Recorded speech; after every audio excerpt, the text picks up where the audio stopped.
So let's dive in. We missed some news as we were fixing all of the technical issues to get everything set up. And, there's just been a lot of wild stuff. I do want to start with something disturbing, though. I think the first disturbing thing I'm going to play you guys, because we're waiting for some people to get in since we're live. I'm going to play you guys a clip just to remind you, this is somebody who is in United States Congress. This is who the Democrats vote for, and this is about the level of understanding most Democrat voters have of taxes. So let's watch this clip. You're saying that you're saying that they're paying their fair share is what you're saying. No, I'm asking what percentage is a fair share? Their fair share, the same, if a third of my money is going to taxes, then I think a third of their money should be going to taxes. Well, it does. I'm trying to understand because you realize the effective tax rate on the poor is less than it is on the rich, right? Okay, so first of all, I'm not the poor. I'm very close to that line, but I'm not the poor. Okay, so the effective tax rate on the middle class is less than it is on the rich, correct? What fair share would you like to? I mean, that's about the level of intelligent sort of economic acumen you can expect from these people on the Democratic side. It's just mind-blowing. That woman was elected to U.S. Congress. Her name is Cori Bush. And you just have to ask yourselves, how did voters think this was a good idea? I mean, very clearly does not understand anything about even just like the basic concepts around economics and taxation. It's pretty hilarious, but at the same time scary because these people are in a position of power to do some very important things, and as much as U.S. Congress is sort of a stalemate in many ways, they still do have tools at their disposal that should scare you in the hands of people like this. I think that's just kind of frightening. And like I said, since we're live, we're going to start a little slow while we let people come in. Again, you can call in again today. So the phone number is 615-703-5888. Be able to call in, and we're very free and open here. So if you want to call in now, you can. You want to call in when we talk about a specific topic you're interested in, call in. That number again, it should be on bottom of your screen. It's 615-703-5888. Very informal. Just want to hear from the people, be the voice of the people. So you guys get a say in everything going on, and people can sort of hear where normal America is at on these issues. I thought this was interesting because we see a lot of similarities between the United States under the rule of the Democratic Party and the CCP. And I saw this morning. It says, Chinese officials must feel they're being, quote, followed by shadows, says President Xi Jinping. I would just say if that surprises anybody, they're not paying attention. I mean, this is sort of a core feature of communism, is that you have no privacy. So when you're thinking about elections here in America, I think I would associate that thought as much as you can with the Democratic Party because that is their ultimate goal. So if you want to live in a world where you feel like you're, quote, followed by shadows, the Democrats are for you. If you want to live in a country where you are truly free and you feel like liberty is something at the core of the ideology of the country and that you are not being tracked and surveilled constantly, searching out America First Republicans is probably going to be your best option. I say America First Republicans because there's still a contingent of sort of establishment rhinos who also believe in the surveillance state and, really are just kind of one and the same with Democrats in many ways, maybe, with some speed bumps along the way. But I do want to bring up this here, talking about crime, because we've talked about crime many times before. This is a tweet by Matthew Iglesias. He's not on our side politically, so he's not conservative, but he has some interesting thoughts, and this was one that I found very interesting. He noted that the U.S. had a huge surge in murders over 2020 and 2021 that did not occur in other Western countries where life was also impacted by the pandemic. Okay, so we're going to look at this chart real quick.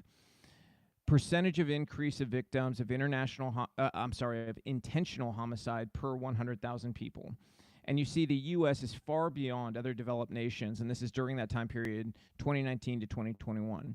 And there's a couple things happening here, and this is the percentage increase of victims of intentional homicide per 100,000. And again, the U.S. is far beyond anybody else. Germany is next closest. And there's a few things to keep in mind here. Obviously, this is going on as the country's burning from the Floyd riots, okay? But there's something else here as well. I'm going to pull up the original tweet. This is also going on during the time period where, the U.S., specifically in Democrat, heavy cities, are electing Soros prosecutors. And if you've never heard that term before, to explain what it means, Soros prosecutors, these are people funded by Soros or his acolytes and his groups that he's got. He's got a lot of groups. And these people believe essentially in a total remaking of the justice system in America, and not in a good way. Okay, they mean essentially abolishing it, abolishing police, doing away with bail, and allowing criminals to go back on the street and do things called restorative justice. And if you've ever heard that term restorative justice, in many cases it means acquiescing to criminals. And so in real life, what restorative justice looks like sometimes is, let's say a man commits a crime against a woman, the restorative justice practice would be to have them sit down and, talk it out, essentially, and walk away with it with a mediator, hearing from the man that he has learned from this conversation. Meanwhile, you're actually forcing a victim to sit across from the person who perpetrated a crime against them. And it's just nonsensical in so many ways, but it does not prevent crime, which should be sort of like the first principle you look at. Does it prevent crime? It does not. And so what we're learning from these statistics with increased murders is that when you don't give criminals consequences for low-level crimes or low-level, quote, violent crimes, it produces a sort of an increase in how far they're willing to go with their behaviors. And so they escalate. And it escalated into things like this because at the end of the day, if you don't put somebody in prison for an assault and they're out there on the streets on zero bail and they have nothing to lose by going back to jail and they already feel emboldened by the fact that prosecutors dropped some of their charges and they commit an even worse crime, to them, it seems like, hey, I'm probably going to get that same sort of thing where they're just sort of ambivalent about violent crime. And so that's the reality of what we're seeing, and it's why the spike in murders happened, a combination of, the media and the Democratic Party producing this hyper hate toward all police, blaming the entirety of police for a few bad apples, and at the same time, you've got these Soros DAs elected who are refusing to prosecute really terrible crimes and letting people go who have done horrific things. I mean, we saw during that time period, even pedophiles were being released from prison during COVID. And we're talking about like the most violent, child rapists. They're releasing child rapists from prison during that time period. What do you think is going to happen when you release these horrific criminals onto the streets? More crime. It should not be a shocker in any way. But again, the natural question I sort of ask myself is, who's doing anything about this? And what is at the root of no action being taken? And I think in many ways it is actually a lack of masculinity. I think that there is a lack of masculine sort of exertion of power within our government against evildoers. There's a lot of weakness is another way to say it. We've got a real pandemic of weakness in the government when it comes to people who may have the right values, but in terms of actions are not very strong in terms of what they're willing to do to take action to turn our country into a different direction. And so I think it's worthwhile to mention that the American Psychological Association has actually, in 2019, they labeled traditional masculinity as harmful, okay? And you might say, what website is this from, whatever. The APA, they put this on their own website. So, and they have papers on it too, like this, Speaking Psychology, How Masculinity Can Hurt Mental Health with Wisdom Powell. And this is on the American Psychological Association website, okay? And it goes on to essentially bastardize masculinity. It says here, the main thrust of the subsequent research is that traditional masculinity marked by stoicism, competitiveness, dominance, and aggression is, on the whole, harmful, okay? Men socialized in this way are less likely to engage in healthy behaviors. Now, let me explain some of this real quick. Who, first of all, when they say that stoicism, competitiveness, dominance, and aggression is on the whole harmful, who is defining harmful? Okay? Because what these people on the far left believe to be beneficial to society include men willing to allow other men to go into the locker room with young girls and expose themselves to them. what I call mental rape. So if they think that's a beneficial thing, then what do they find to be harmful? Because I'm probably on the side of harmful in the sense that if they think evil is good, then they probably think good is evil, and vice versa when it comes to harmful and beneficial. So I would like to know, first of all, who is defining harmful? But let's look at these traits real quick, okay? Stoicism. Stoicism is actually a great trait in men because you know what? You're meant to be a protector. And sometimes you need to be able to have that stoicism in a heightened emotional environment to be able to fully get a calibration of everything going on around you and be able to make sensible decisions. You've got to be able to sort of be the peace in the room and be able to figure out, okay, what is every angle of this and how do you deal with it? It is not a negative trait. Same thing with competitiveness. Okay, how do you think we got to this moment in human history where I'm able to go live with you guys with everything going on here? It's because people were competitive. They competed in a space to be the best at what they did, whether it was in making cameras or making, the web companies or whatever it is. Competitiveness leads to greatness. It's why the free market system works when you don't have people cheating it. Like I make a great argument, I think, that Amazon cheats that system because they did some things that were just not honest in the creation of their business to sort of beat what I would say is a true free market by kind of intentionally losing money for a long period of time in a way that really in a true free market you would not be able to afford to do. But beyond that, when you talk about natural competitiveness in a real free market, you are going to end up with the best of the best. It's honestly, it's one of the arguments for school choice is that when you give parents choice, schools are going to have to compete for the money those parents have in their accounts to fund their children's education. So public schools who have gone woke and are producing very few kids who are even literate, let alone able to do math, they suddenly have to compete to be able to get the money they have now. I was looking last night, actually, at my home state of Tennessee, how much of our taxpayer money goes to education. And it's over 40%. 40% of the state budget and our revenue as a state is going into education. Well, I want to see fantastic outcomes for that. And you know what? In many cities here, I don't see it. And so if you don't see it, increase competition. You need to increase the competition and make those public schools fight for those dollars. And that means having better test scores, better outcomes, better teachers who are not focused on wokeness. And don't get me wrong, there are some great teachers at public schools, okay? There really are some great ones. But the problem is they're also empowering these woke activist teachers who are trying to pollute the minds of youth. And they're making those youth stray from core concepts that we need to be able to compete in a world against China and against other countries. And so when you talk about masculinity and you say traditional masculinity is harmful, which is the position of the American Psychological Association, what you're saying is that the growth of humanity, us pushing to be the best we can be, is harmful.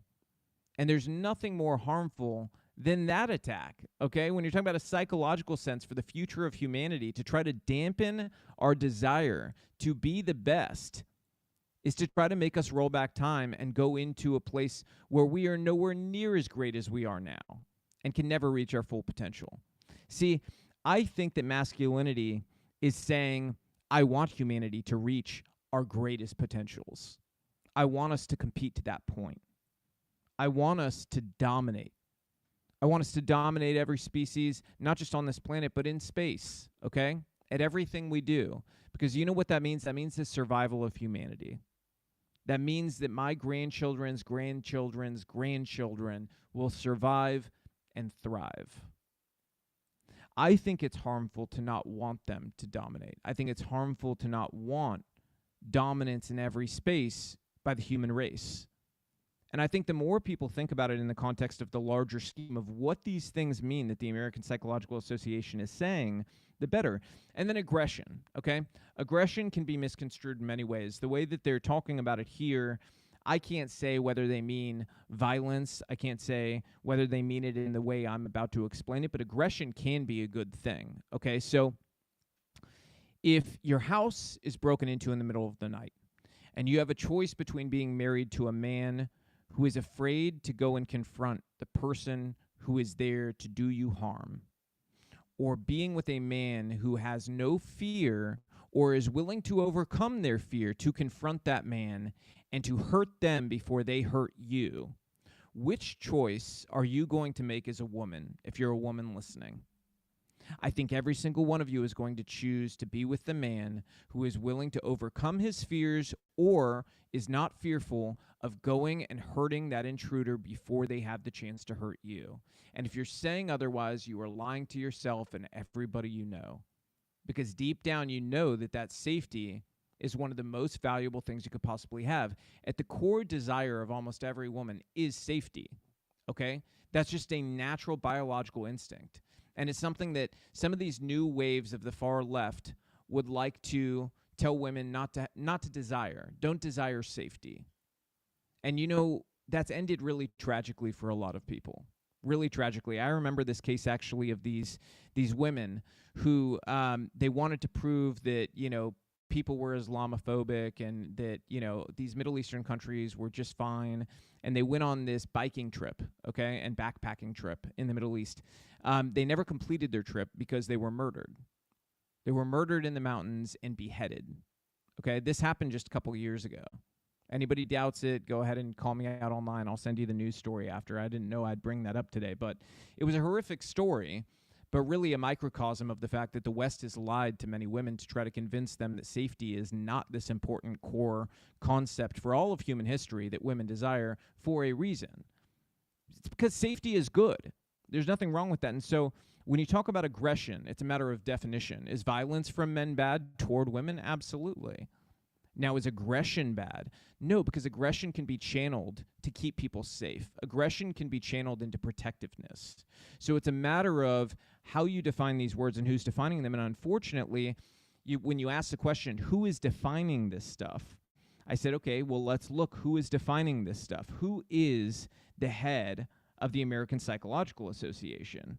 And so, you know, we take a look here, and I think we should meet the person who is in charge. Let's go ahead and take a look at her account. Her name is Dr. Thema. Okay, she is the president of the American Psychological Association, and she uses pronouns. That's your first red flag, okay? That's red flag number one. Now let's take a look at a recent tweet of hers. Let's see here. Let go of the fear, let go of the lies, let go of the control issues, the manipulation, the selfishness, let go of that which has been stolen, let go of the denial, let go of the tendency to dehumanize, let go of the greed, decolonize. Okay, so this is a far-left lunatic who is in charge of the American Psychological Association. I mean, you can't make this stuff up. The American Psychological Association is literally being run by an American psycho, okay? Somebody with this political acumen, this far into activism, would have never, ever, ever been chosen to head an organization like this. And so when people ask folks like myself why we don't trust the institutions, why we don't trust any of these professional groups, it's because people like this have been put in charge of them. Okay? So don't ask me why my opinion differs and why I would dare to disagree with the American Psychological Association when they have someone like this, Dr. Thema, with her pronouns, running the place. It should be plainly clear why I don't trust that person. Okay? This is why we have a mental health crisis. And so many other crises as well, because we put people in positions of power who should never be anywhere near power. If you have a thought on that, call in at 615-703-5888. That's 615-703-5888.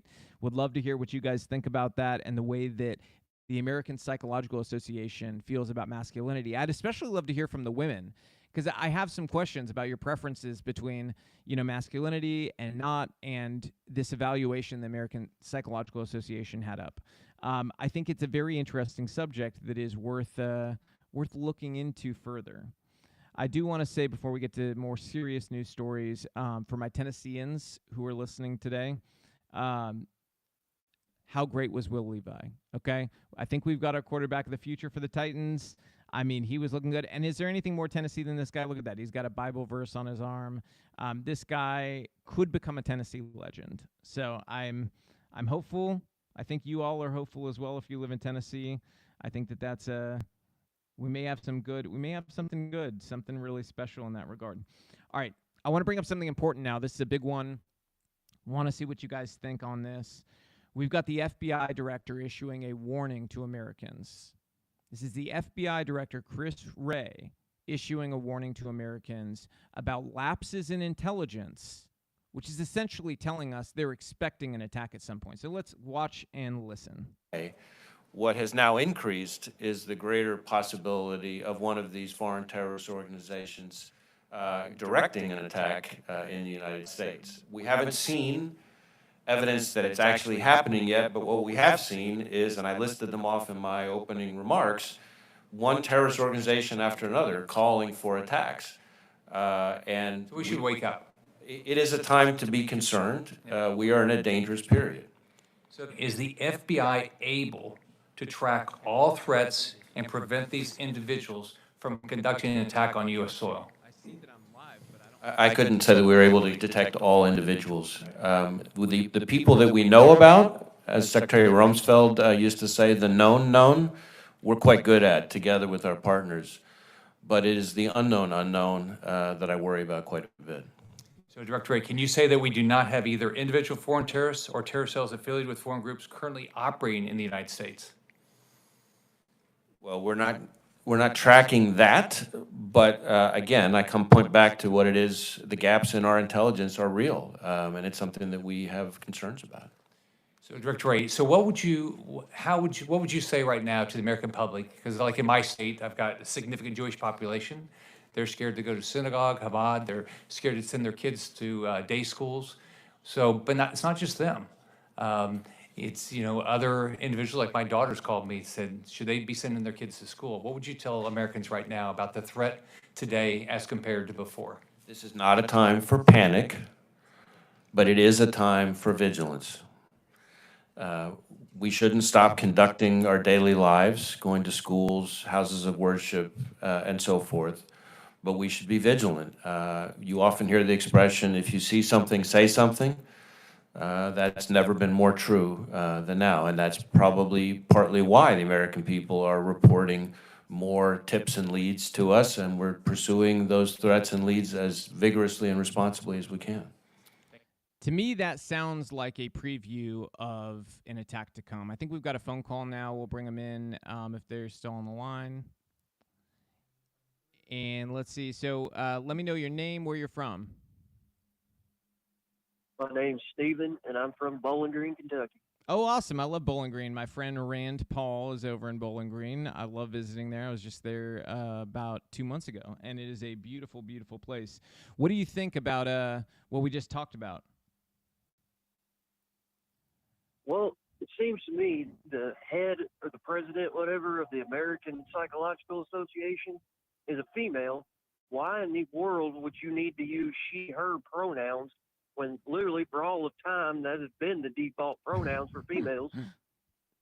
I mean, I have the same question. The whole thing's insane. It's insane, and really what it's saying to women is that women, you need to cater to the feelings of mentally ill men who want to pretend that they're something else, and mentally ill women who want to pretend they're something else.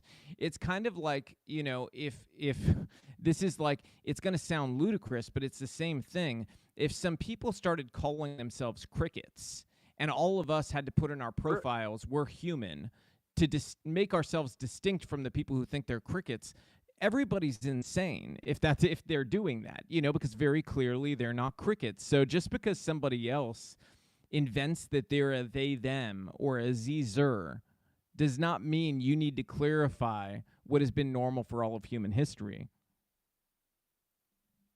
Exactly. What did you think about the way they define masculinity? And they say, if I pull this back up here, they said that stoicism, competitiveness, dominance, and aggression are harmful. Well, thank God for all those things, or we wouldn't have a free country of America. Yeah, we'd be dead. I mean, we'd probably all be dead. The fathers were all of those things. Yeah. That's exactly Especially right. the masculinity part. That is exactly right. Well, thank you for calling in. I appreciate it. This other man. Thanks. Absolutely. This other topic we were on a second ago here, if you want to call in on that, feel free to call in. there is a very interesting thing I want to bring up, okay? This, when I saw it, it says everything about so many different things, okay? First of all, about the unpopularity of President Biden, and secondly, about where the left is at in many cases. Okay, so let's pull this up. This is from Greg Price. Greg Price tweeted, according to a new poll from Signal, the leader of the Hamas, that's weird how he wrote this. Let me see. So according to Greg Price, according to a new poll from Signal, the leader of Hamas has a higher net approval rating among American Muslims than Joe Biden. 38% of Muslims in America have a favorable approval of Ismail Haniyeh, with a 34% disapproval of Joe Biden. So Joe Biden has 4% less approval than the leader of Hamas among American Muslims, who are predominantly Democrat. So here's the actual favorability of the Hamas leader, Ismail Haniyeh, and you can see here that that is exactly right. American Muslims approve at a clip of almost 40%, okay? Almost 15% of all Democrats approve of the Hamas leader, okay? This should blow people's minds, honestly. This is the leader of a terrorist organization. Like, no matter how you feel, there's some people who are very, very, favorable to each side, okay, of this. But to take this side and find favorable the leader of a terrorist organization is absolutely ludicrous. It doesn't matter where you stand on this. This is the leader of a terror group that just slaughtered 1,400 people during a time of peace, okay? And then you flip over and see Joe Biden's approval rating. Among Muslim Americans, it was even lower, okay? So, if you look at the unfavorables here, you've got 34% unfavorable for Ismail Haniyeh, okay, among Muslim Americans. And here, among Americans, you've got a 45% disapproval of Joe Biden. That in itself should blow your mind, absolutely blow your mind. That Joe Biden is less liked by Muslim Americans, okay, who they voted for predominantly, than the leader of Hamas. I just feel like I have to say that multiple times. If you have any thoughts on that, call in 615-703-5888, because it should blow your mind. It absolutely should. So I just want to point out for a second, this is just funny. Did everybody catch that Gavin Newsom pancaked a kid in China? Because I missed this. I talked to one of my friends, and he saw it. I hadn't seen it until yesterday. I just want to play this for you guys because I want everybody to understand that this happened.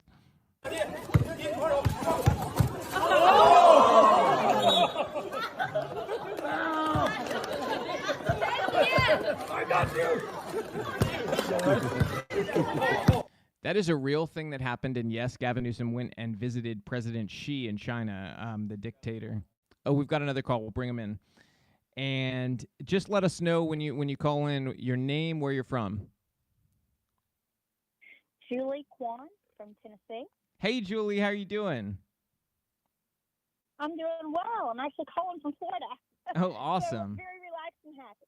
That's Yeah. awesome. Well, I just was listening, and I was thinking about when I'm around someone and I know they're caring, that's when I'm the most relaxed. Because I know that if something happens, it'll be taken care of. When I'm the most nervous is when I'm in a gun-free zone. Gun-free zones are so dangerous to me in the way I think, because that means it's an advertisement. Not only are people not caring, but people know they're not caring. Yeah. And so that's a scary place to be in. We actually try to avoid those as much as possible. So, yeah, caring and being ready to defend. I'm at my most relaxed when that's there. But then I was continuing to listen, and when you talked about that many American Muslims approve of the head of the terrorist organization, regardless of even how they're viewing Biden, that's horrifying. Oh, it's absolutely horrifying. And on screen right now, what I've got an image of Shani Loof. She's the girl who is German-Israeli that everybody, I think most people unfortunately saw the video of her on the back of the truck with the broken legs. It was just confirmed yesterday that they found her skull. and she was beheaded by these monsters in Hamas. And the leader that those people approve of in that poll, that, you know, we've got over 30%, almost 40% of Muslim Americans saying that they approve of the leader of Hamas. This is his doing that she's dead. And to your point about people being able to carry, here's another thing for people to think about. The attack that happened in Israel has a lot of gun control laws, even though everybody goes through the IDF. And so very few people actually had guns that were involved in this that were killed. And had she... astounded at Yeah. how... I'm sorry. There's a little bit of a delay, but I'm astounded at how few people were armed. It never occurred to me that you would live next to terrorists and be constantly under threat from all the countries around you and have been attacked how many times and how many wars since 1948, and yet they would be unarmed.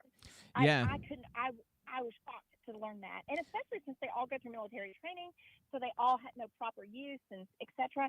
I was horrified. They again, seem that they were honestly not like the prime country. They seem like the prime country to arm everyone. You know, it really does feel like they all go through military service. They all have an understanding of guns.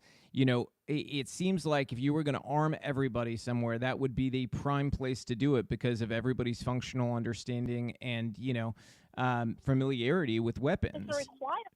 Because this girl would Right, not probably even be optional, alive. it's a requirement to have it in the house. Yeah, Oh, that... It's been horrifying. And again, I can understand 40%. I mean, not that I would agree, but if 40% of people, you know, in certain groups supported, two-state, policy, I guess, various policies that I don't support and that I disagree with, because I feel like Jordan and Israel are already the two-state solution of that area, and people kind of forget that. But anyway, but if it was a policy issue, but we're talking about that they're supporting a terrorist organization that intentionally attacks civilians. Yeah. Not that civilians were a casualty of war by accident, collateral damage or whatever the military terms are, which always happens and it's tragic, but it's unavoidable at times. They were intentionally targeting, and that they support that. That's not policy. That's terrorism. Yeah, it's terrorism. Robbie, and it's horrifying. So It that's is. in America. So what does that tell you? It tells. What's our possibilities? Those are known. If you put that in combination, in America. so connect this with what the FBI director just said that we played. The FBI director, I don't know if you heard it. So he said that there's, these intelligence lapses and essentially telling Americans, be on the lookout, be vigilant, and you've got to see something, say something, because, essentially this is saying we expect something may happen and we have these intelligence lapses and we want to be honest about that. Like, we don't know everything and there's more threats than ever, and, we're really not sure what the outcome is going to be. But to your point as well, I pulled this tweet while you were talking because this goes to kind of what you said. My friend Tim Pool said, I'm going to buy more guns today. And Cornsey, this guy responds with, I'm an Australian and would just like to ask, why do you need guns? And the person responds to them, so we don't get locked in camps for having a virus with a 99.9% survival rate. And that's the truth. This is what happened in countries where they don't have the Second Amendment, is they ended up, with all of these even more restrictive COVID rules than we experienced here in America. And so that's sort of the reality of it. But, I want to thank you for calling in. It's great to hear from, you on different perspective here that we can give people, because I think that too many people are losing sight of exactly what Hamas is, and they're ISIS, essentially. I mean, that's what this group is. They started this whole thing. So as much as, I hate to see what's going on, I hate to see civilian deaths, nothing would be happening in the Middle East right now if Hamas had not attacked Israel and killed over 1,400 people. And that's just the fact of it. If anybody else has thoughts on that, you can call in 615-703-5888. I do want to show you guys something. Proud of myself here. I spent the weekend with my kids building our third chicken coop. So this is the process here. Can you see the photos? I think we pulled them up. And then this was somewhat of the final look here. Okay, I did have to move it from that spot. Oh, there, we got a photo of that. So this is where we ended up putting it. Okay, that's one of our other coops there. And this is one of the chickens. So we've got a different breed. These are Barred Rock, and the Barred Rock are getting moved over to this one because these guys here, the Rhode Island Reds, are essentially a gang. Okay, I mean, they are a gang. They don't want any other breed of chicken in their coop. They attacked a couple of these Barred Rock ones and were very mean to them. So that necessitated a third coop. And then we've got the Green Eggers, and we're probably going to add a different breed as well, one of those fluffy breeds soon, because Landon thinks they're very cute. But essentially, we have way too many eggs. So we're at this point feeding like a couple dozen people, I think, with all of our eggs for free, because we just love having these chickens. But hey, if the apocalypse comes, we are going to be prepared. I want to play you guys this real quick. This was something I thought was interesting. We'll talk about why after. Let me play the video. All into line. Why is that? Well, first of all, I'm not going to engage in that hypothetical because Joe Biden is very much alive and running for re-election. So but you do know. I mean, that is a concern. Okay, so the question that was posed to her was, you know, hey, people are talking, and if Joe Biden's not able to run for whatever reason, including death, essentially, donors are saying they would not line up behind you. Why? And she's like, I'm not even entertaining that. I need to remind people Joe Biden's very much alive. And my first thought was, if you have to remind people the president is alive as part of your election pitch, that's probably not a good thing. That's probably a sign, in fact, that maybe y'all shouldn't be doing this. Maybe it's time to walk away. You know, it just seems to me not the wisest, okay? I am going to play you guys a video real quick, though, that I may need my production team to bleep a few words. Are you ready to bleep? You got some bleeping horns or something you can use to bleep out the cuss words on this? It'll take them a second. Okay, while they're pulling that up, because we're going to need to bleep some stuff on this video. But this video, I have to show it to you guys, but it is... We're going to test the bleep, okay? Ready? I'm going to say butter, and you guys bleep it. Ready? I love butter. That did not work. Okay, well, they're going to get that going, okay? While they're doing that, I'll announce something else, okay? Butter. They missed the butter. We're going to have fun with this, figuring out the bleep, okay?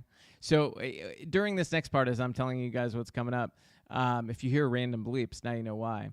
I thought that this was an interesting thing to discuss here. So we've got a challenger to Joe Biden now. We've got Dean Phillips. Dean Phillips is a member of the United States Congress. He's a Democrat, and he is now challenging Joe Biden for the presidency. So let's play that video. Are you running for president? I am. I have to. I think President Biden has done a spectacular job for our country, but it's not about the past. This is an election about the... You running for president? I am. I have to. All right, we're going to kill that video. Something wrong with the video. And look at that. We had no technical issues, and then a Democrat screwed it up. That should not be a surprise. All right, let's jump to this while they're figuring out the bleeps. Biden raids taxpayer funds to deploy 20,000 progressives for Green New Deal Youth Patrol. Okay, anytime you hear a politician is establishing a youth army, it should worry you. Okay, they're using your taxpayer dollars with absolutely zero input from the American people to fund a small army of young people to join this climate patrol, okay? It's very dystopian. It should worry you because it's frankly, it's bordering into the fascist, communist territory of having your own sort of like partisan army funded by the state. And let me I'll read you the details. President Biden is creating specifically 20,000 paid experiences for young climate progressives. Today, Biden issued an executive order to spend taxpayer funds on something called Climate Corps. And in effect, this is a Green New Deal Youth Patrol. An official White House statement said the Climate Corps will train young people to advance environmental justice while, quote, tackling climate change. They are building an extra-legal political machine with your tax dollars, said Grover Norquist, the president of Americans for Tax Reform. No vote in Congress, just fiat from King Biden. The taxpayer peasants will pay for it. That's perfectly said. I mean, that's what they're doing. Note the White House word salad used to describe the program. The American Climate Corps will focus on equity and environmental justice, prioritizing communities traditionally left behind, including energy communities that powered our nations for generations, leveraging the talents of all members of our society, and prioritizing projects that help meet the administration's Justice 40 goal. Some members of the Youth Patrol will receive lodging, transportation, clothing, a living allowance, health benefit, and more. Okay. How much will this cost taxpayers? The White House won't say. As reported by the Washington Post, quote, administration officials declined to say how much money the program will receive or where these dollars will come from. Okay. The Climate Patrol members will likely wear uniforms. Uniforms must be worn at all times when on duty, states the official page for AmeriCorps, upon which the Climate Corps is modeled. Okay? Again, this should be pretty scary to people that the White House is able to, by fiat, like a king, create a small army of far-left progressives, because there's nobody in that group, nobody who's going to be in it, has a conservative thought in their head, not one. You have to be fully committed to the Church of Greta Thunberg to join this ridiculous group. And they're going to put them in uniforms. I can't wait to see, I will say, I cannot wait to see them in uniform, because that image will speak very loudly to voters, seeing Biden's little youth army in full uniform, funded by the American taxpayer with no say from the American taxpayer. You've really got to press that point home to people. No say from the American taxpayer. This was not legislated. The House didn't agree to it. The Senate didn't agree to it. Nobody agreed to this. Biden, just by fiat, as King of America, said, we're going to establish this secret climate change, 20,000 person little army of people who are adherent to this ideology from my party. And the truth is this should extend to you the knowledge that these people believe inherently that the government is the Democratic Party. And this is something that for too long, reflexively, some people on our side have treated them like they're idiots, when in fact they're not idiots, okay? They have crazy policies that they're backing, but these are not dumb people. They're using every lever of power they have to destroy everything we love. That does take some intelligence, okay? And the sad reality is, if you look across the landscape in Republican politics, many of the people we've elected have not been able to outsmart these people. That's a problem. So we can't on one hand say they're idiots, and then on the other hand realize that, hey, we've elected some people who have not been able to outsmart these people and stop this stuff from happening. Okay? The reality is we need more strength, because the only thing that stops this type of behavior is strength. It's the same concept as tyrants overseas. The only way you stop tyrants overseas who are pushing lines you don't want them to push is to make sure that they understand that they need to be afraid of you, because you will do everything to defend your people, your culture, your country, and your way of life. And it's the same thing when the left gets to the place they've gotten to now, where they're so extreme, they're willing to use any method to force you into their vision of the future. Because that's where we're at, and I think as people do push back, because we're starting to see that, a pushback against wokeness. This is a good example here. Disney delays Snow White until 2025. They've replaced the little diversity dwarves with the whatever these things are, which, by the way, I'm sorry, these things are terrifying. If you're a child, okay, and you have a nightmare and this thing's under your bed, I mean, that's kind of scary. I'm going to be honest. That's a little freaky. And then these guys over here, they just look like creeps. I mean, if you saw these guys at a park staring at a girl like that, you'd call the police. But Disney's replaced diversity dwarves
Let's see if we're still live. Are we live?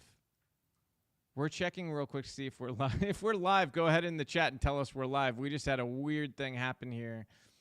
Some kind of blackout that cut the power. And computer went out. Yes, we're live. How is that possible? That's wild. Yes. Okay. So that was really strange. So we got cut off. Just to be very clear what just happened.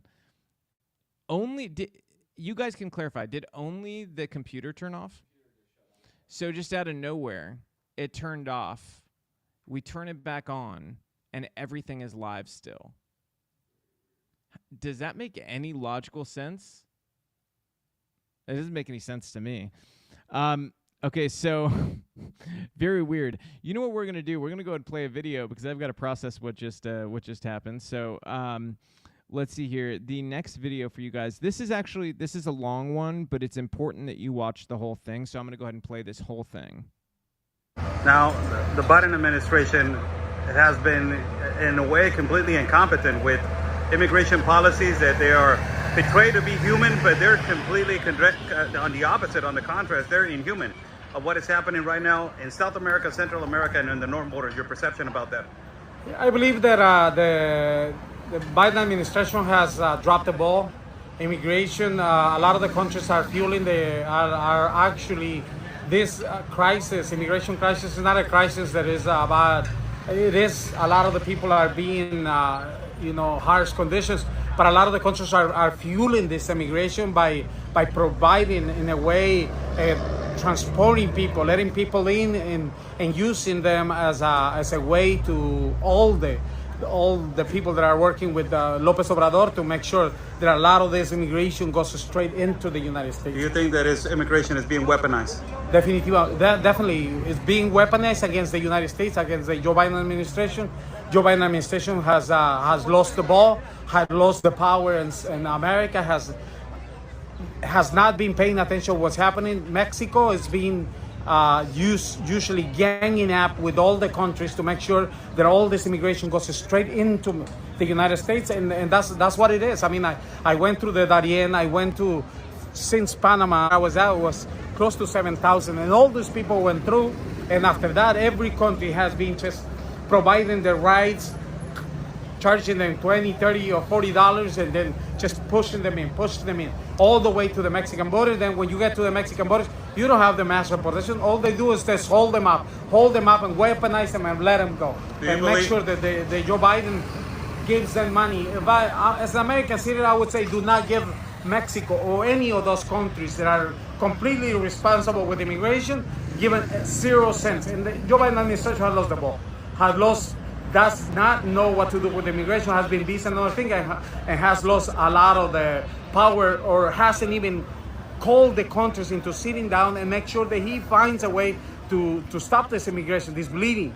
He has lost the ball. He's not doing anything. And I mean, they're admitting essentially, that Joe Biden is allowing this. They're doing nothing.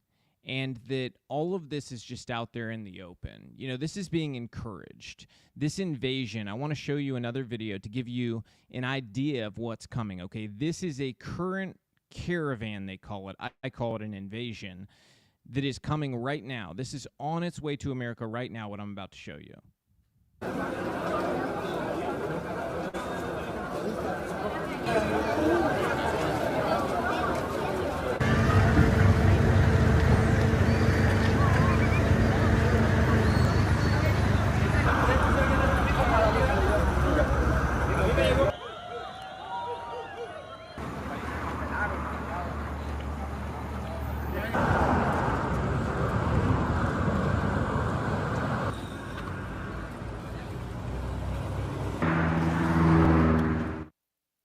So this is on its way to America right now.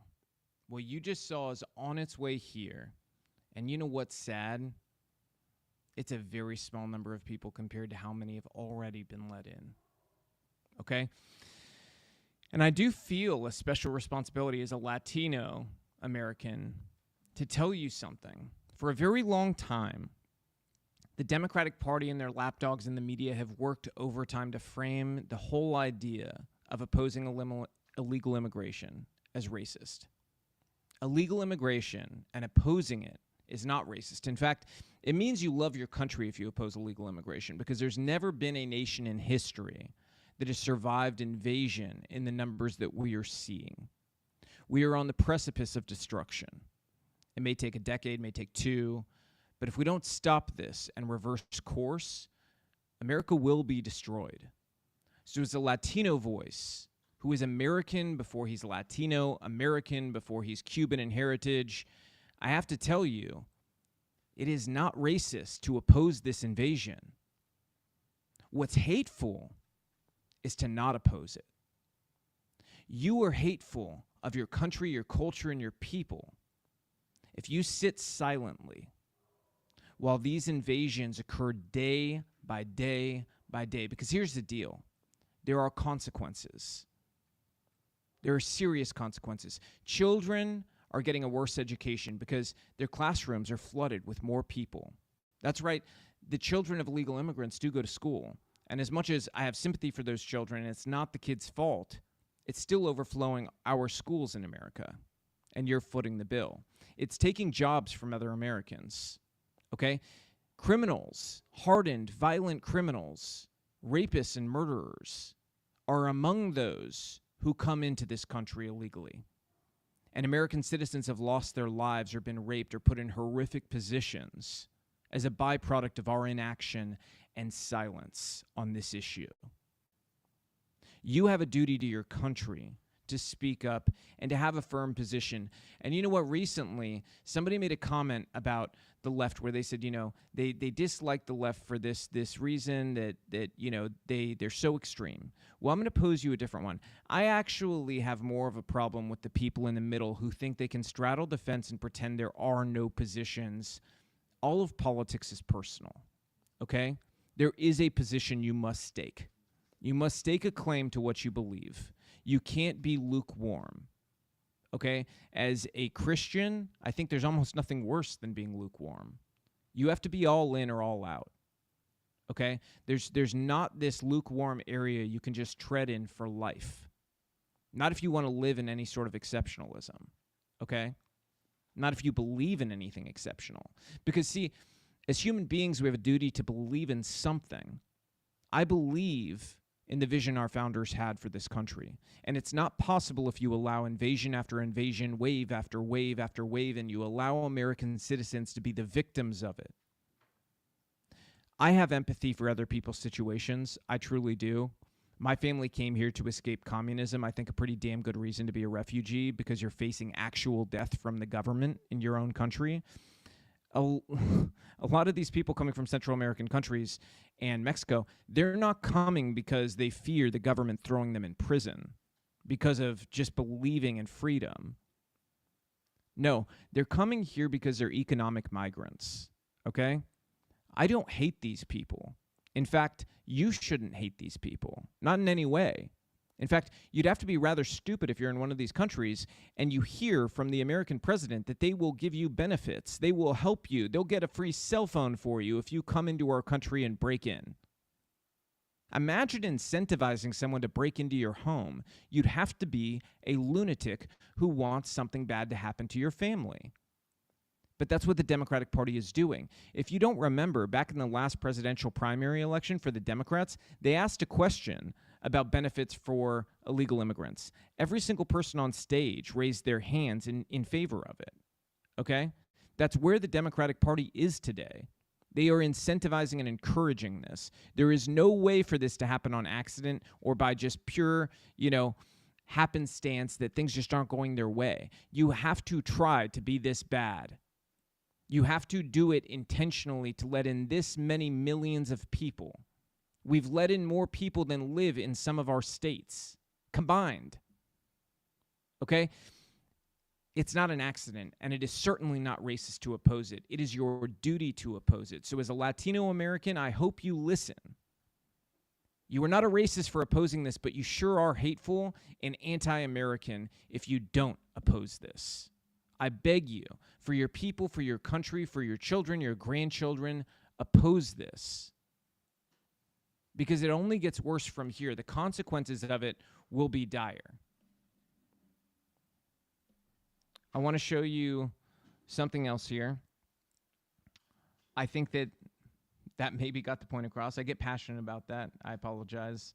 I don't really. I don't apologize. Somebody needs to feel passionate about this because it's coming for our communities. And I don't think everybody realizes what it means, because right now it might not seem like a big deal to some people, but 10 years down the line it will, or maybe next week it will, when your child is in the ER and the wait time kills somebody like your child because somebody who came over illegally was put in line in front of them for something that was not deadly, you know, and they didn't triage correctly. They were just so overflowed with different people. This has actual consequences, actual victims, you know, and you can't negate that. This is the reality. But again, we're dealing with people who are not of sound mind. Okay? And I think somebody who gets this point across really well is sort of an unlikely character.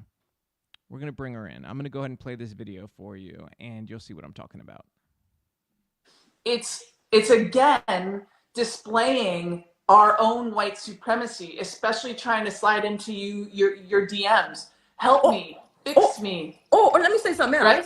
Let me say something else. Because again, I told you I'm an independent people's worker. I'm happy that your people want to give me their money and they want to support me. I'll take it. Thank you. Thank you. Trust me. Thank you. But at the same time, when we start talking about intersectionality, which is white supremacy, which is gender, which is capitalism, Americans, white people, I need you to know that your money will not assuage you from your guilt. You cannot pay your way out of this. There aren't enough reparations in the world that you can pay us. I keep my finger up. And so you think because you write a check or you slide me something in Venmo that you're absolved and you can tell somebody, well, I gave Dr. Blay $100. I'm not racist. Dr. Blay is going to spend your $100 and still tell you that you're racist. They're telling you who they are, okay?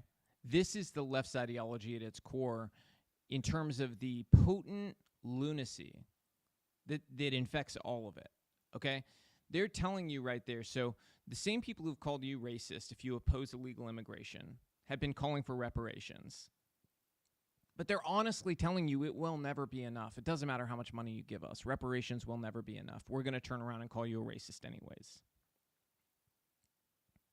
So believe them. Stop taking them seriously.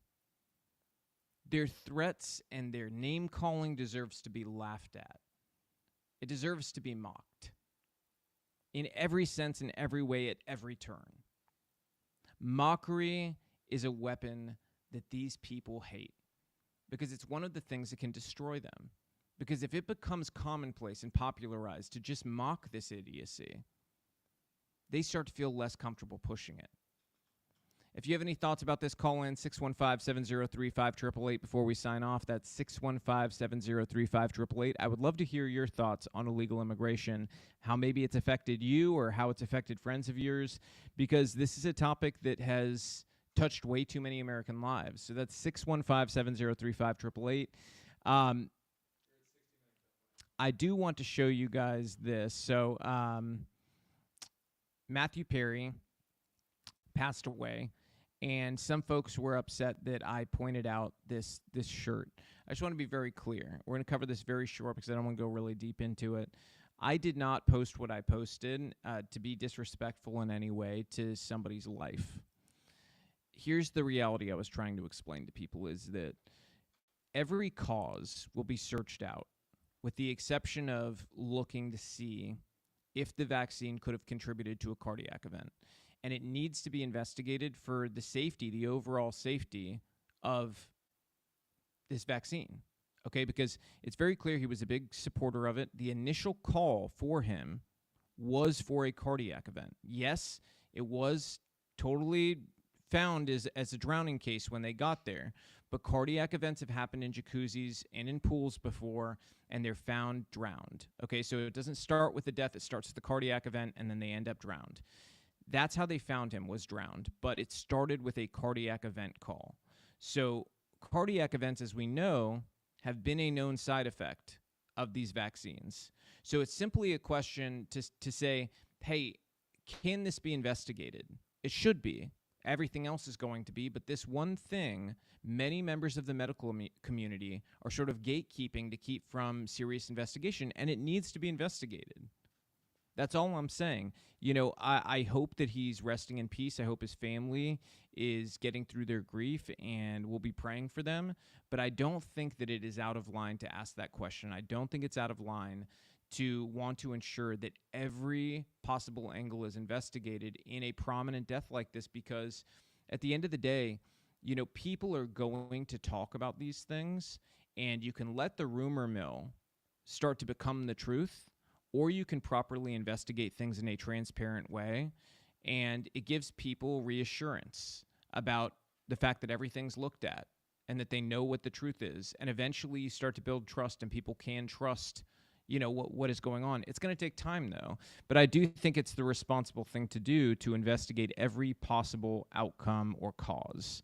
I don't really see, honestly, I was sort of bewildered that some people got upset about it, because I said everything in a very respectful way, and it's no knock on him. He brought a lot of joy to a lot of people's lives, but that question does need to be asked, because they're continually asking us to get this vaccine on a regular basis in these new booster doses, and people need to have a full look at the safety of it. You know, for example, you know, we recently saw this story this week from CNN. COVID shots may slightly increase risk of stroke in older adults, particularly when administered with certain flu vaccines. See, I'm of the mind that this is something people should have known before they got these. And for that, some people call me anti-vax. I'm pro-safety. Okay? This is something people had a right to know before they put these jabs in their arms. Okay? That should be a non-controversial position. And the reality is they are not taking testing seriously enough. If you don't believe me, look into it. The amount of testing being done is ludicrously low, okay? The threshold is like, I mean, if we're talking about limbo, it's the easiest limbo stick. I mean, it's any pharmaceutical company could find a way to make sure that they're going to get through, okay? It's not rocket science. And you should be, you know, really aware of what these studies look like. In some cases, with one of these boosters, it was literally a group of mice that were tested. Okay, mice got tested, not humans, and then they gave it to humans to market. Okay, not to test. They went to market after testing on mice. It's ludicrous. It's ludicrous when you're asking an entire country to get them to say, oh, well, we feel like it's safe because we tested on a group of mice. And we're talking about less than 50 mice, by the way. Okay? We're talking about a small number of mice. So we're not even talking about a big group of mice. I guess we weren't worth seeing what 1,000 mice would do, you know? I mean, think about how ludicrous that sounds. It's crazy. And so, yeah, you know, I'm not going to give that to my children. I'm not going to put it in my body. That doesn't make me anti-vax. That makes me pro-safety. Okay, and I think that's something that, but you know what? Call me anti-vax. I don't care. You can call me whatever name you want. I've been called everything in the book, and that's one of my superpowers. It means nothing to me, because the words of the left have no power over me. You can call me a racist, call me this, call me that. These are all inventions of a side that weaponizes language. I'm fully aware of that. And I'm also fully aware of how stupid they look when they do it, because normal people, they may not always speak up and say, wow, that sounds stupid, but they're thinking it. They know what sounds ludicrous. And in so many of these cases, with so many of these things where they call people racist or call them whatever ist or ism that they've decided they want to launch and lob at people, normal people watch from the sidelines and go, all right, these people are crazy. And you always want to give people, you know, sort of an illustration of which side they want to be on. So I'll allow the left, you know, weaponize whatever words against me. I don't care. I'm never going to react.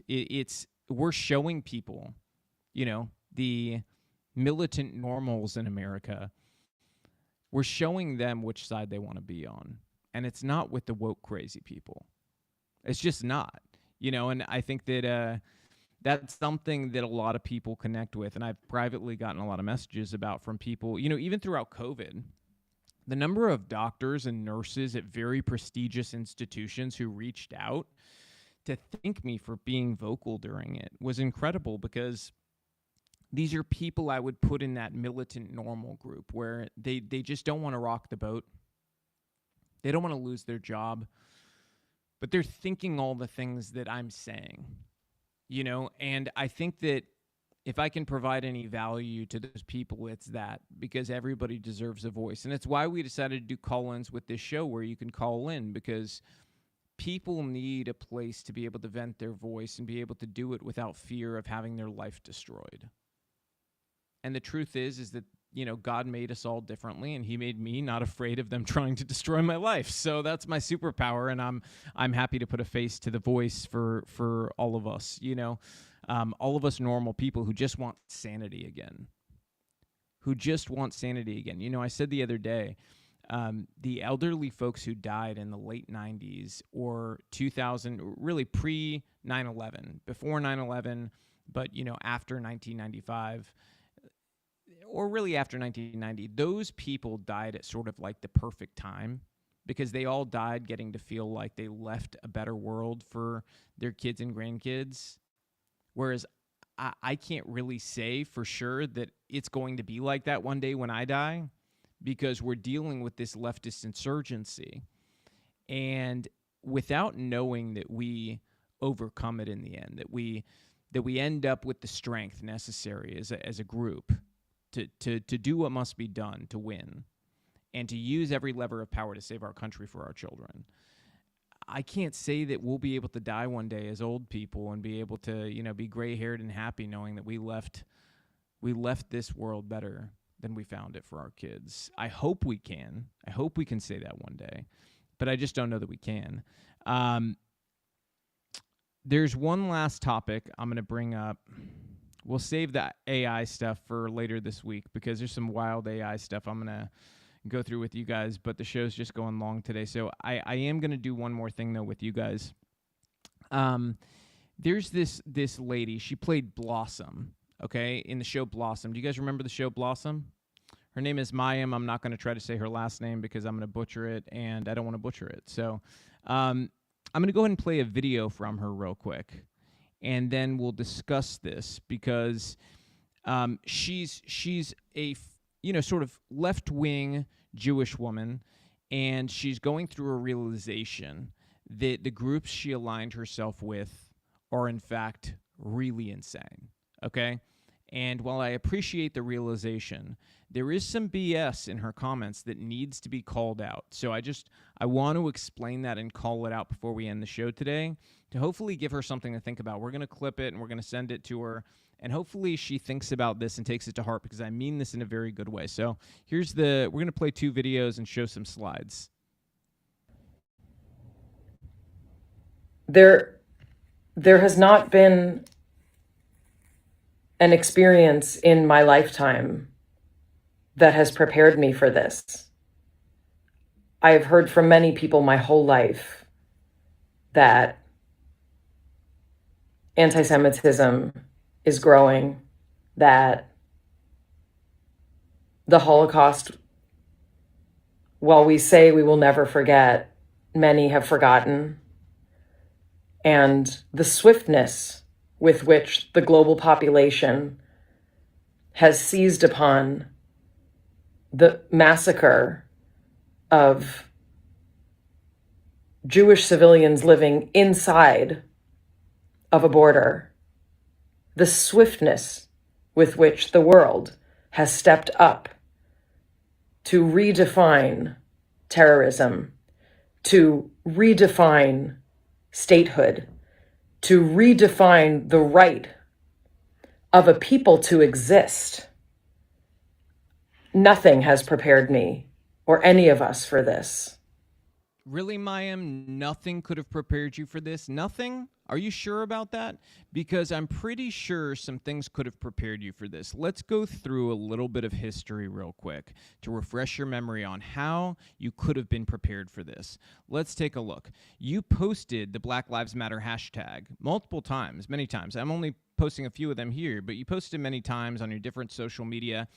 And some might say, well, she posted the hashtag, but that doesn't mean she supports the Marxist organization Black Lives Matter. She was just saying she thinks that Black lives matter, which inherently, obviously, all of us believe Black lives do matter. We believe all lives matter. We believe every race matters. You know, good people matter should really be the hashtag, okay? But the reality is she did support the organizational structures of the Black Lives Matter movement. In fact, there's this article here. Chrissy Teigen and more stars donate to bail out protesters amid the Black Lives Matter movement. And you know who's on that list? You are, Mayim. You supported this movement. In fact, you supported something called Kentucky's Community Bail Fund to help those arrested in the protests. Well, let's learn some more about that program, okay? Judge forfeits, this is a recent story, judge forfeits community bail group's $100,000 bond after violent offender is arrested again, okay? So they're helping release violent offenders, okay? We're not talking about somebody who did civil disobedience. You funded a bail program that helps get violent people out of jail, okay? The Louisville Community Bail Fund has also drawn attention after bailing out a man that was charged with attempted murder of a Louisville mayoral candidate named Craig Greenberg on a $100,000 bond. That is the group that you gave money to. And it goes on to note in this recent article that they have helped post high bonds for people accused of violent crimes such as domestic violence, rape, and even murder.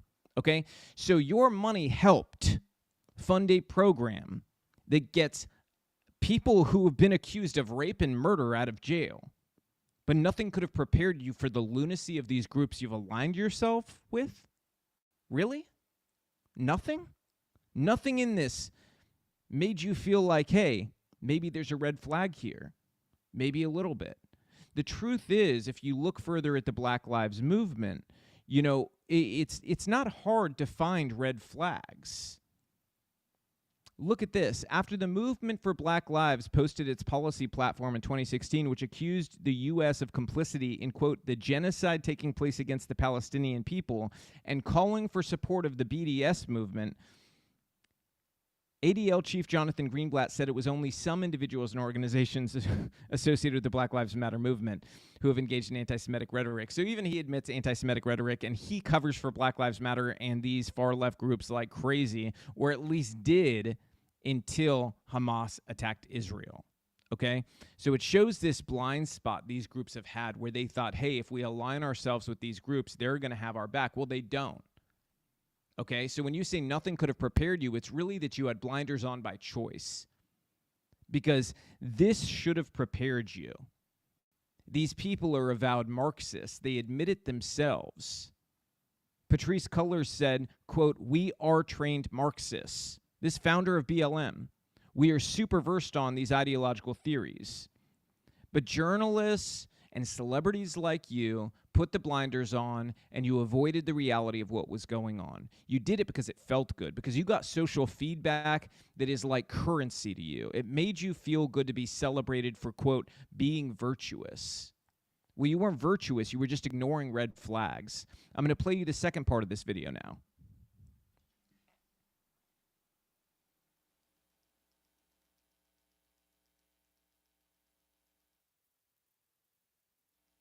Yesterday.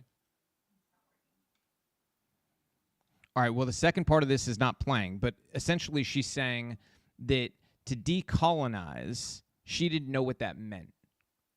That she didn't think decolonization meant this. And my question to her is, what did you think it meant when you saw this stuff happening? When you saw protesters in Portland tearing down statues of Abraham Lincoln and Theodore Roosevelt? What did you think when they called for an end to colonialism and the abolishment of police? What did you think when they planned to topple a statue of Abraham Lincoln in the Capitol meant to commemorate his 1863 proclamation freeing enslaved people? What did you think? Did you think it was only going to come for the founders, only going to come for white Americans, only going to come for some other specific group? and you just thought it was never going to come for you, it means what they said. It means what they're saying right now. It means the reality you just witnessed. But you were blind to it because you wanted to be blind to it because the left told you it was virtuous to be a specific way and to think a certain way instead of living in reality. Okay, I think, do we still have a call? All right, we'll bring the call on now. Let me know your name, where you're from. Hi, I'm Christina Michaels. Hi, and Christina.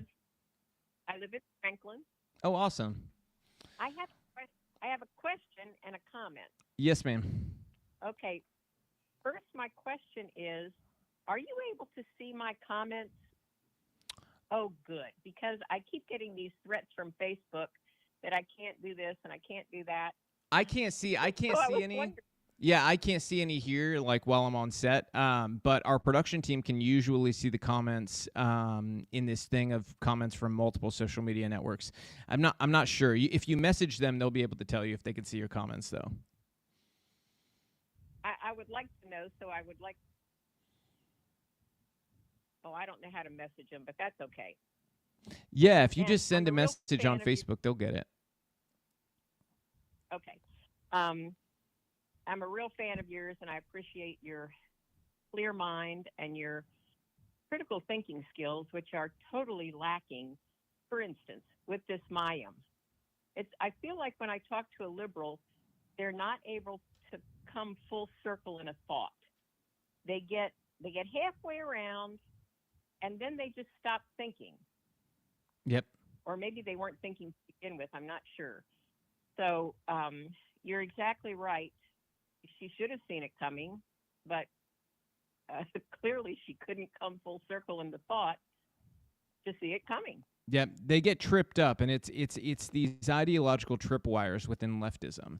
They're built in essentially to make sure they can never fully get full circle. Because if you teach somebody that one explicit phrase or one explicit thought is hateful or fascist or bigoted in some way, if you're helping get them around to the other side of this thought and to fully, consider every aspect of it, and you hit a point where you use a phrase that they've been trained to believe is fascist or is bad in some way, whatever it is they've been taught, they get stuck in that moment and they're never able to get past that.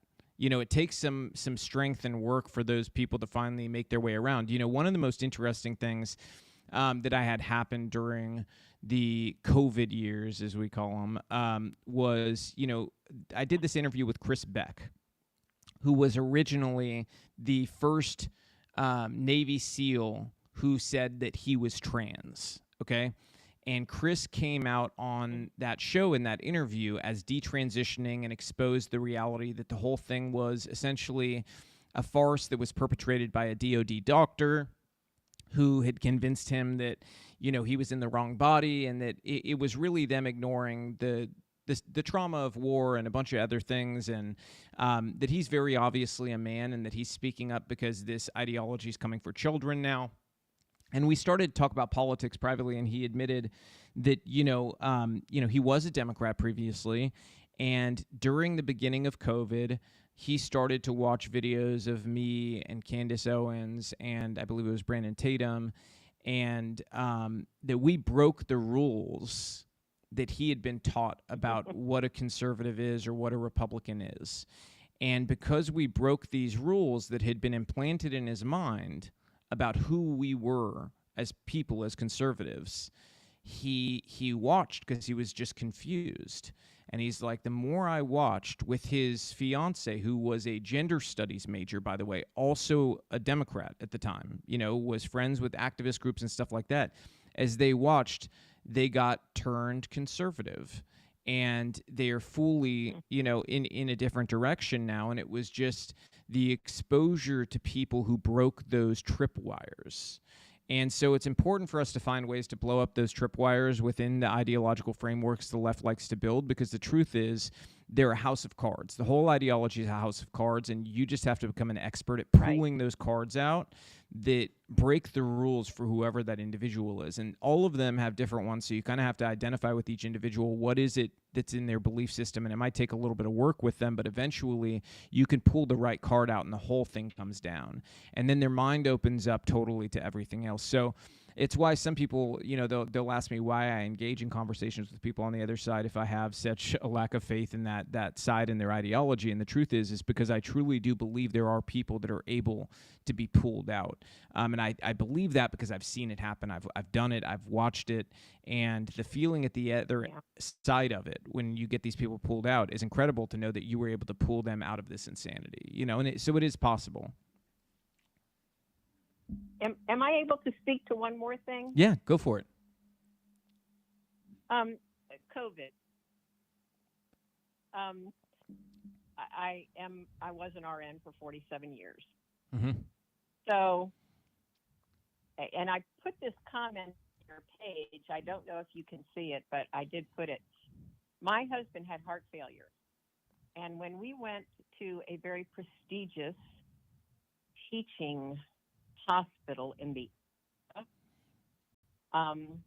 within 2 minutes of meeting his heart failure doctor, he was told that he would not, he needed to know up front that he would not be able to receive a heart transplant if he did not get the vaccine. And that's a quote, it's not a vaccine, clearly. It's crazy. And I said to this arrogant physician, I said, may I ask a question? And he said, yes. I said, why is it that in all of this system at this place, has no one, not one person said, hey, why don't we test your antibodies? I said, are antibodies not a thing? Did you not learn about antibodies in school? Of course, he was insulted by that. And he said, it doesn't matter. You have to get the vaccine anyway. It doesn't matter about antibodies. So I'm just saying that that's my experience. Yeah, no, it's your experience is totally, to me, I feel like the norm, because I hear this from so many people that, really there's an infection, a pandemic within the medical industry of this God complex that some people have, where they feel like seeing you for 30 minutes, they know more about your body, your health, and your concerns than you do. And that's something that I feel like is so divorced from good medicine.